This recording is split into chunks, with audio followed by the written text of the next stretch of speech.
Au lycée, pour nous en tant que parents, ce qui a été un grand soulagement, c'est qu'on a été face à des enseignants qui nous ont dit « On ne sait pas, dites-nous, qu'est-ce qu'on doit faire avec votre enfant ? Qu'est-ce qui fonctionne avec lui ?» Tous pareils, ou presque, le podcast de l'autisme et de la neurodiversité qui aide à faire un pas de côté. Parents, enseignants, comment se parler ? La scolarité des enfants autistes, c'est un challenge pour les parents et pour les enseignants, sans parler des enfants eux-mêmes. Il y a beaucoup de sujets sur lesquels on n'a malheureusement pas tellement de prise. Le nombre d'élèves par classe, le manque de formation sur l'autisme, le nombre insuffisant d'AESH. Et puis, il y a des petites choses sur lesquelles, en tant que parents ou enseignants, on peut essayer d'agir. C'est le cas notamment de la façon de communiquer entre nous. Ça peut paraître dérisoire face à l'ampleur des difficultés, mais parfois ça fait la différence au quotidien. Alors, je suis allée à la rencontre des parents et de professionnels pour savoir comment mieux communiquer. Voici un peu de leurs réponses. En matière d'autisme, l'école est souvent le lieu où se cristallisent les problèmes de communication, quel que soit le profil de l'enfant. Élise, maman de Côme, 17 ans, autiste, explique. On est entre deux cas de figure. Il y a le cas de figure où le handicap de notre enfant est minimisé et donc les aménagements vus comme pas vraiment nécessaires. Ou alors à l'inverse, des gens qui trouvent que notre enfant n'a pas sa place en classe et que ça va être très compliqué, que la tâche est trop dure. Évidemment, on ne va pas bouleverser la classe entière pour un enfant, mais essayer de travailler en équipe. Je pense que c'est ça le secret de la réussite de nos enfants dans ce cadre. Ce qui est important de retenir, c'est qu'il n'y a pas d'école idéale. Ça va être l'enseignant qui va vraiment être déterminant et notre communication avec lui en tant que parent. Les enseignants ne sont pas formés à l'autisme et ils sont souvent très déstabilisés face à des élèves dont le comportement et le mode de fonctionnement leur semblent incompréhensibles. Héloïse Bertrand, orthophoniste, supervise des AESH dans les écoles. Elle rencontre souvent des enseignants désarçonnés par des élèves qui ne comprennent pas. En fait, dans l'autisme, c'est souvent complètement contre-intuitif, surtout dans tout ce qui est expression non verbale, expression des émotions. Par exemple, je m'occupe d'un jeune homme, maintenant il a eu son bac, mais à l'époque où il était au collège, son enseignante s'était plainte parce que quand elle s'énervait, il se mettait à rire très fort et à sauter sur place. Et donc, voilà, j'avais dû lui expliquer que pour lui, quand il sentait une émotion forte de la part d'autrui, il était un peu submergé. Et donc, sa façon à lui d'évacuer, c'était de rire très fort et de sauter sur place, quoi. Mais c'était mal interprété, voilà. Il n'avait pas du tout l'intention de se moquer d'elle. Bon, avec des plus petits, il y a un autre exemple. C'est une institutrice qui m'avait dit... une professeure des écoles qui m'avait dit que vraiment, elle avait besoin... Elle m'avait dit ça. Elle me dit, mais pour lui, j'ai besoin d'un mode d'emploi parce que je ne comprends pas comment il fonctionne. Il y a un enfant qui s'est blessé dans la cour et lui, il a foncé dessus, il a mis les doigts dans ses yeux pour toucher... les doigts dans les yeux. Et j'ai dit, probablement, il était attiré par les gouttes d'eau dans les yeux. Il n'a pas perçu tout de suite l'émotion. Et donc, il est allé voir ce qui brillait et ce qui était mouillé dans les yeux de son camarade. Mais ce n'était pas du tout une intention sadique ou c'est qu'il n'a pas compris ce qui se passait. Elle le regardait vraiment comme avec incompréhension. Les particularités sensorielles peuvent conduire à des comportements que les enseignants ne comprennent pas s'ils n'ont pas un minimum de formation à ce sujet. Élodie, maman d'un enfant autiste, se souvient très bien de la difficulté à faire admettre l'hypersensibilité au bruit de son fils. À la maternelle, il se souvient qu'il était systématiquement exclu. Il y a beaucoup de chants en maternelle et il me disait toujours « mais c'est terrible, tout le monde chante faux, on dirait que personne s'en aperçoit ». Et donc du coup, il me dit « moi j'étais content parce que du coup, pendant que j'étais exclu, j'entendais pas tous ces enfants chanter ». Mais il me dit comme ça, j'étais épargnée. Et il dit « du coup, moi je faisais n'importe quoi pour être puni, pour être à l'abri du bruit ». Son objectif, c'était qu'il y ait le moins de musique et de bruit possible, donc il coupait systématiquement les fils de la chaîne. Et je savais pourquoi il faisait ça, mais je pouvais pas leur expliquer parce que ça rentrait pas dans le cadre. Donc je leur disais peut-être que c'était parce que la musique est trop forte, et donc la réponse était toujours « mais c'est pas à lui de décider si la musique est forte ou pas ». On sent quand même que pas mal de profs pensent encore ça aujourd'hui, en se disant « c'est un snobisme des parents, ils ont posé une étiquette et comme ça permet à l'enfant quand même de faire un peu n'importe quoi. Camille, et on lui passe tout. Camille, il doit s'adapter. Pareil que la réaction de mon entourage, c'est-à-dire le déni. Non, Camille, il a rien. C'est pas possible.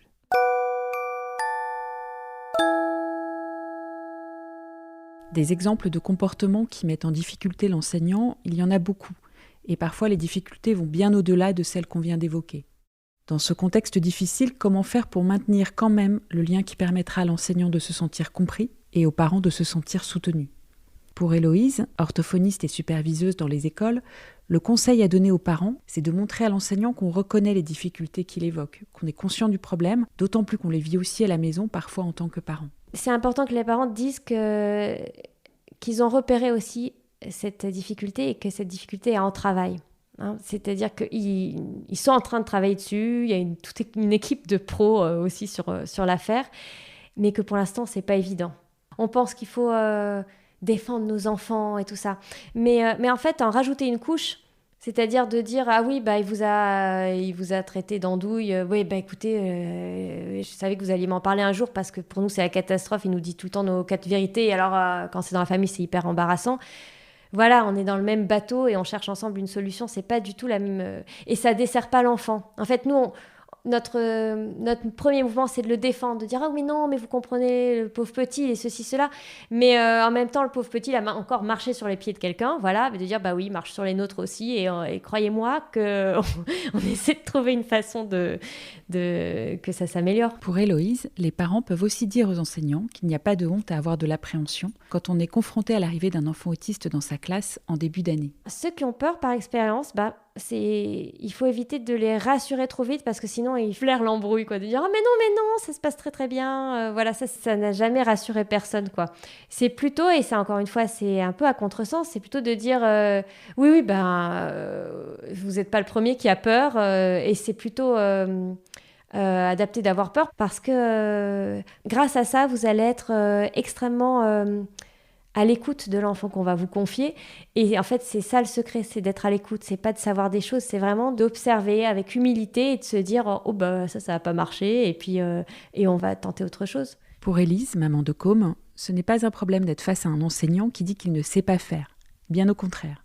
Au lycée, pour nous en tant que parents, ce qui a été un grand soulagement, c'est qu'on a été face à des enseignants qui nous ont dit « On ne sait pas. Dites-nous. Qu'est-ce qu'on doit faire avec votre enfant ? Est-ce qu'on doit qu'est-ce qui fonctionne avec lui ? Est-ce que ça fonctionne de lui demander de nous regarder dans les yeux ? Justement non, merci d'avoir posé la question. Est-ce qu'il a besoin d'un aménagement pour ses devoirs ? Est-ce qu'on peut l'interroger en classe ? Est-ce qu'il peut aller au tableau ? Peut-il travailler en groupe ? Donc on avait des enseignants qui étaient chacun donc, dans leur discipline, un petit peu déboussolés par le comportement et l'attitude un petit peu différente de Côme en classe, et qui sont directement venus nous voir et qui ont fait preuve de beaucoup d'humilité. Et c'était très, très confortable de travailler avec eux. Chacun faisait du mieux qu'il pouvait pour apporter des aménagements et faciliter les choses pour lui. Tous pareils, ou presque, le podcast de l'autisme et de la neurodiversité qui aide à faire un pas de côté. Quand les parents reconnaissent les difficultés de l'enfant, quand les enseignants reconnaissent qu'ils ne savent pas faire et posent des questions aux parents, on peut se dire que les bases d'un travail en équipe sont posées. Et ça permet de passer plus facilement à l'étape suivante, qui consiste à donner les informations sur les particularités de son enfant pour que des adaptations soient mises en place. Angélique Michelin, prof de français pendant 10 ans en collège et aujourd'hui orthopédagogue chez Dussens, apporte toutefois une petite précision importante. Vraiment, moi, mon maître mot, c'est la communication. Par contre, on communique bien. C'est-à-dire que je ne peux pas envoyer un mail par jour au prof, je ne peux pas lui téléphoner tous les jours, je m'épuise, j'épuise tout le monde et après le problème c'est que trop, ça fait, voilà, oui effectivement là j'arrive dans le moment où le prof se dit: «Ah ouais encore lui, encore elle, non laisse tomber». Donc j'essaye d'être efficace et synthétique. Pour donner de l'info et la donner de façon synthétique, Axel, maman de Niels, qui est en 4e, a pris l'habitude de communiquer systématiquement aux enseignants un petit document sur les particularités de son fils autiste. J'ai créé depuis des années maintenant un petit mode d'emploi. Je l'appelle le mode d'emploi de Niels, que je fournis au début de l'année. Alors c'est sûr qu'à l'entrée du collège, ça complexifie les choses parce que c'est plus un échange avec un individu, mais tout d'un coup une dizaine, donc 10 personnalités différentes. Donc ça complique un peu les choses. Mais déjà, ce mode d'emploi, il donne un cadre sur les spécificités de mon fils. J'essaie d'être le plus simple et j'ai envie de dire efficace possible que des choses qui peuvent le concerner. Et puis au fur et à mesure des années, on a vu des adaptations qui sont utiles dans la classe et qui peuvent être des choses à mettre en place dès le début de l'année. Et ensuite, je propose bien sûr qu'on puisse échanger pour ajuster à la, à la discipline. Je donne pas forcément les noms parce que je me rends compte que si je mets un TSA avec un trouble envahissant ou avec un trouble de la coordination motrice, finalement, c'est comme si je leur avais dit blabla et blablabla. Donc, j'essaye plus de donner des éléments très concrets. C'est-à-dire, je vais dire, c'est un enfant qui a des difficultés à maintenir sa concentration et son attention. Ce que vous pouvez faire déjà, c'est le mettre au premier rang. Moins il a de distraction visuelle, plus il est proche de vous, plus son attention sera mobilisée. Ensuite, bon, il a un trouble de la coordination motrice, ça je le dis, ça veut dire qu'il a des difficultés à écrire et écrire rapidement et sur toute la journée. Si vous pouvez donner des textes à trous, des traces écrites, normalement il doit avoir une AVS, elle doit le soulager essentiellement sur l'écriture. J'essaie tout de suite de leur apporter une solution qui est à leur portée en fait, qui leur demande pas trop d'efforts et trop de travail. Voilà, puis après des petites choses qu'on a pu expérimenter au fur et à mesure des années, mais je leur donne plus l'adaptation en face qui est à leur portée, en fait. Pour Axel, le petit mode d'emploi de son fils a toujours été bien reçu par les enseignants. Mais que faire si l'enseignant ne met pas en place toutes les adaptations a priori nécessaires, ce qui arrive notamment quand le handicap est relativement invisible et que les enseignants ont du mal à prendre conscience de l'ampleur des difficultés de l'enfant. Hélène est la maman de Paul, un enfant autiste sans déficience intellectuelle, mais qui a de grosses difficultés au niveau du graphisme. Elle raconte les difficultés qu'elle a rencontrées au moment de l'entrée en CP, alors que des adaptations pour l'écriture avaient été préconisées par l'enseignante de maternelle.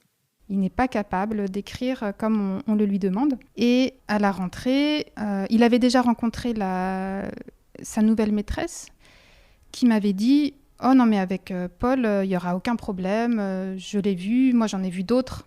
Il va pas poser des problèmes. » C'était quand même quelque chose d'assez simple qu'on avait proposé comme aménagement. C'était de ne pas passer à l'écriture cursive, de s'en tenir à l'écriture script pour le moment, qui déjà est compliquée. Je vois bien qu'elle est pas d'accord. Elle répète plusieurs fois qu'elle a l'habitude, elle a déjà accueilli plusieurs enfants TSA et qu'ils s'adaptent, etc. Et j'ai beau expliquer que c'est pas possible et qu'on l'a vu avec la psychomotricienne, que c'est beaucoup trop difficile. On sent que là, il y a un blocage qui, en fait, perturbe complètement la rentrée telle qu'on avait pu essayer de la préparer. On va faire venir la psychomotricienne. L'enseignante a elle-même proposé d'en parler avec elle, qui va peut-être avoir un discours venu d'une professionnelle qui pourra convaincre, on espère. Quand il y a un désaccord sur la mise en œuvre des adaptations, une première solution est effectivement de faire appel à un des professionnels qui suit l'enfant, psychologue, psychomotricienne. Élise, maman de Côme, souligne à quel point l'intervention de personnes extérieures permet de dépassionner le débat. Nous, ce qui nous a beaucoup aidé lors des réunions de bilan, les PPS, alors maintenant c'est ESS, je crois, ce sont les interventions de tierces personnes qui n'étaient ni des enseignants, ni nous, les parents, très protecteurs. Donc la psychologue de Côme, l'orthophoniste de Côme, ces personnes-là permettaient de poser les choses de manière dépassionnée, sans l'affect que son père et moi pouvions mettre dans nos témoignages. Et elle reformulait souvent ce qu'on avait, nous, essayé de dire peut-être avec maladresse, de manière plus neutre, plus professionnelle. Et elles avaient un dialogue qui était beaucoup plus constructif avec les enseignants. Comme si elles parlaient la même langue, une langue qui nous échapperait à nous, nous les parents. Quand l'intervention d'une personne extérieure n'est pas possible ou ne suffit pas, d'autres alternatives existent concernant la mise en œuvre des adaptations, avant d'utiliser des recours plus institutionnels. Angélique Michelin a par exemple une vision très pragmatique du plan d'aide personnalisé, le PAP, qui prévoit les différents aménagements scolaires à mettre en place. Moi, ce que je conseille pour la mise en place d'un PAP efficace, c'est d'essayer de cibler ce qui aide véritablement l'enfant. Je vais essayer de communiquer avec mon enfant sur ses besoins et moi, ce que j'observe de ses besoins et je vais cibler vraiment, je sais pas, 2, 3 choses qui aident énormément, les plus efficaces et c'est ça que je vais mettre en avant. Parce que le problème du PAP, en fait, c'est que ça ressemble un peu trop à une grille systématique, on va cocher par habitude des items et dans tous ces items, il y a plein de choses que les enseignants ne se voient pas être capables de mettre en place parce que, pour plein de raisons matérielles, parce qu'ils ne savent pas faire. Autant que faire gagner du temps à tout le monde et de dire: «Écoutez, on va cibler». Alors vraiment, je sais que c'est rageant, mais voilà, les parents, bien sûr qu'ils voudraient que tout soit mis en place pour leur enfant, mais voyons, prenons conscience de ce qui existe comme réalité, ça n'est pas possible. Je vais pas partir dans un débat sur, l'école inclusive, mais voilà. Est-ce qu'on donne les moyens à l'école d'être véritablement inclusive? Je ne sais pas. Donc, partant du principe que l'idéal n'est pas possible, essayons de faire le truc le plus adapté. Moi, si je cible 2 ou 3 choses incontournables, si ça se trouve, mon enfant va être beaucoup mieux rien qu'avec 2, 3 choses plutôt que 15 qui ne servent à rien et je fais gagner du temps à tout le monde.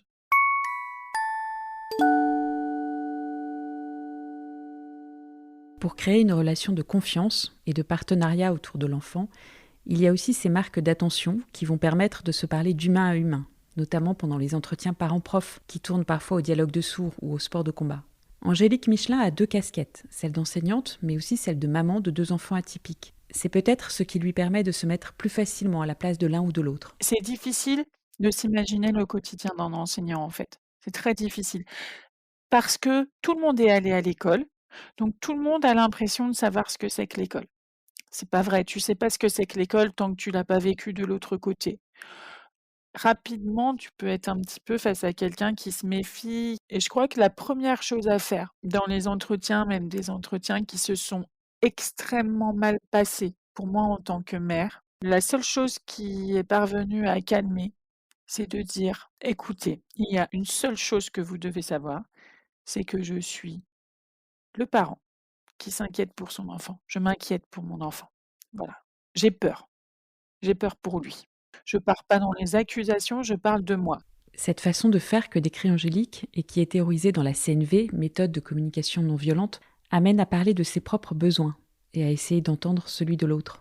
Combien d'entretiens se passeraient différemment si l'enseignant réalisait que le parent qui est face à lui n'arrive pas vierge à cet entretien, mais qu'il a déjà derrière lui un long parcours de portes qui se ferment, de professionnels qui le jugent, de batailles administratives pour obtenir la moindre aide matérielle, ce qui peut expliquer parfois une sensibilité exacerbée et une certaine colère. Élise souligne à quel point c'est précieux pour un parent d'enfant autiste que l'on parle aussi des choses qui avancent, même si ce ne sont que des micro-progrès et que d'énormes difficultés demeurent. J'avais beaucoup de retours sur ce qu'il ne savait pas faire, sur les choses qui ne fonctionnaient pas au début de sa scolarité. J'avais peu de retours sur ses réussites et parfois c'était à moi d'expliquer en réunion de bilan. Mais j'ai noté qu'il avait fait cette chose-là qui était quand même une réussite pour lui. Vous savez, c'est difficile. Et il l'a fait, un exposé par exemple. C'était moi qui devais les amener à reconnaître certaines réussites. Pour un parent qui vient chercher son enfant tous les jours, la boule au ventre, en se demandant quelles vont être les mauvaises nouvelles du jour, ça n'a pas de prix d'avoir un retour positif sur une toute petite chose qui s'est bien passée. C'est un peu les mêmes attentes côté enseignant, comme le rappelle Angélique, avec sa double casquette de parent et prof. Trop souvent, on dit ce qui va pas, on dit pas ce qui va. Alors, moi, je pratique la reconnaissance et le merci à haute dose, la gratitude à tous les étages. Dire: «Quand vous avez essayé ça, OK, ça n'a pas forcément abouti, mais franchement, ça nous a fait chaud au cœur de voir que vous aviez essayé», le retour aussi, si on a un enfant qui parle peu avec l'enseignant, faire les retours, dire ce qui a été apprécié, que l'enseignant ait pas l'impression qu'il bosse dans le vide et qu'en fait, il a l'impression de consacrer du temps et de l'énergie, au final, il sait pas si ça paye ou pas.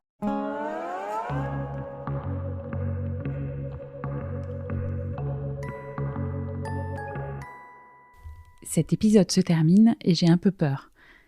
peur de donner des conseils qui ne pèsent pas lourd face à l'ampleur de la tâche en matière d'inclusion scolaire et face à la souffrance des parents et de certains enfants lorsqu'ils sentent que le système ne parvient pas à les accueillir. Vous l'aurez compris, j'ai conscience que cet épisode ne va pas révolutionner la situation globale des enfants à besoins particuliers à l'école. Par ailleurs, quand la relation devient trop dégradée, ces conseils doivent laisser place à d'autres types d'actions et à des recours plus formels. En attendant, j'espère que cet épisode apportera un peu de matière à réflexion, aussi bien du côté des parents que de celui des enseignants, sur la façon de créer un partenariat indispensable à la progression des enfants. Tous pareils, ou presque, le podcast de l'autisme et de la neurodiversité qui aide à faire un pas de côté.